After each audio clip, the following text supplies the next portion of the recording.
Welcome to the Survivor to Thriver show with your happiness expert, Samia Bano. Are you a survivor of abuse or other trauma? Are you tired of feeling stuck, silent, and stressed all the time? This is the podcast people from all over the world join in to learn exactly how to stop suffering and start living with more inner peace and joy. Are you ready to eliminate suffering from your life and transform from a survivor to thriver? Then congratulations, you are in the right place. Let's get started. Hey, welcome back to the Survivor to Thriver show. A couple of episodes ago, I was doing a reality check on the process of how we build trust. I was talking about how trust is really built as a function of time. A lot of times we end up teaching or wanting to teach about things that we really need to learn ourselves. And I realized that I need some reality checks. And the reality check that I need is actually very closely sort of related to an issue that we've been reflecting on over the last so many episodes. This whole idea of, is this a universe of abundance or is this a universe of scarcity? So from everything that I've shared with you already, you know that I believe this is a universe of abundance. This is a knowing of my heart, and it is a very firm knowing. There is no sense of doubt or shakiness in this knowing of my heart. The challenge, though, comes in anytime when I become disconnected from my heart, or to the extent that I may be living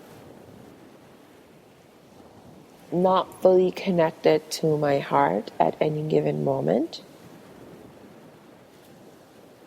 The doubts around, is this really a universe of abundance? They can crop up in my mind. And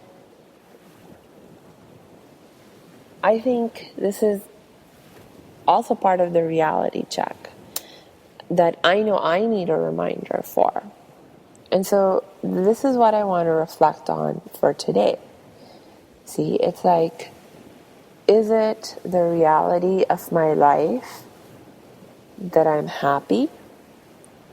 Yes. Is it the reality that I'm at peace and I have a lot of contentment in my life? Yes. But is it also true that there are areas of my life, aspects of my life, where there's room for improvement, where there are challenges that I need to overcome? Yes. So both of those things are true. I have challenges in my life. I have aspects of my life that are in need of improvement. And at the same time, I also have inner peace and joy and happiness and contentment in my heart.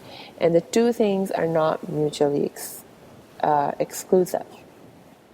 And that's part of the reality check, this reminder that these two things are not mutually exclusive. Things don't have to be perfect in the sense of, oh, there are no challenges, there is no suffering, there is no pain, or things like that, in order for us to be happy and at peace and content. And that might seem like, maybe there's a contradiction there, or how can that be really the case? But there's no contradiction. There is no contradiction. So let's take a deeper look into why that is. Why you can have both things be true at the same time. And it's not a contradiction. So let's first take a deeper look at this idea of perfection, where this perfection requires that there are no challenges, no suffering, no pain, everything is hunky-dory, nothing needs to change. The fact of the matter is that even if at a personal level everything is perfect, quote unquote, for me,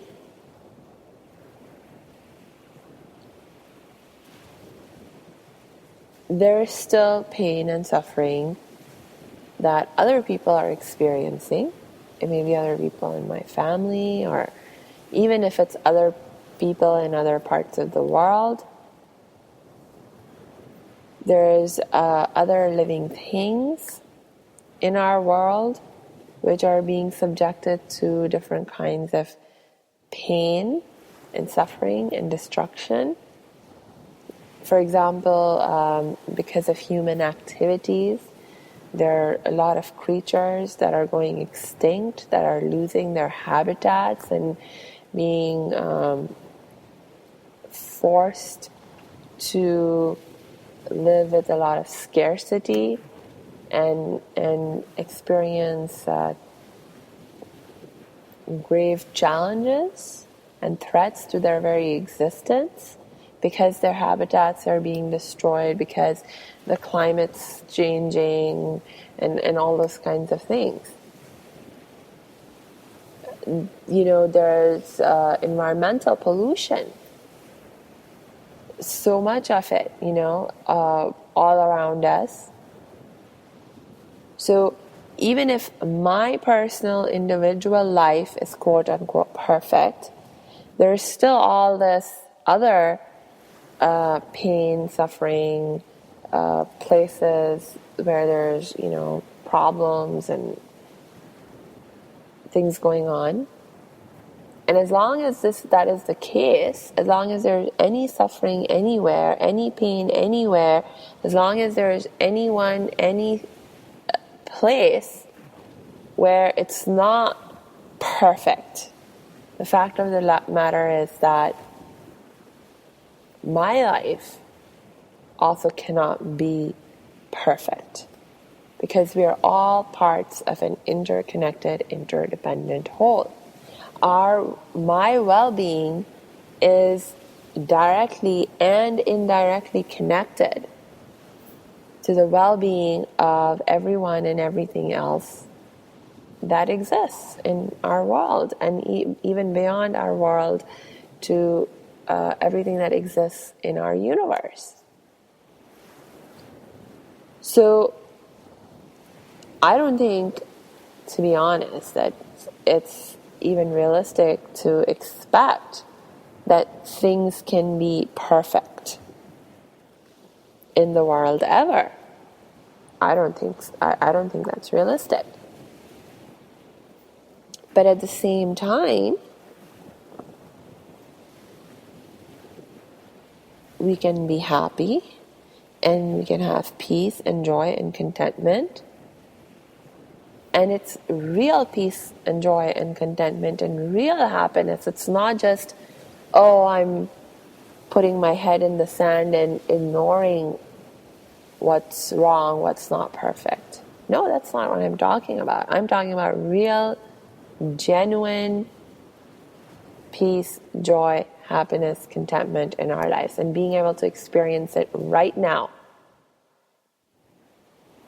with things being just as imperfect as they are. And so to see that, to see how we can have this kind of genuine happiness and inner peace and joy and contentment under these circumstances, we need, what do we need? We need to create a shift in perspective. We need to create a shift in perspective. When we create a shift in perspective, we see, oh, that contradiction, or what appeared to be a contradiction, actually not a contradiction at all. So what is the shift in perspective that we need? Well, actually, let's talk about that in the next episode. Because I want to keep this episode short and sweet so that, things remain digestible, easily digestible. So let's wrap up for here today. I want to remind you, as usual, to please head on over to iTunes if you haven't already, and leave this show a 5-star rating so that other people can also find it more easily. And until next episode, I wish you lots of peace and joy.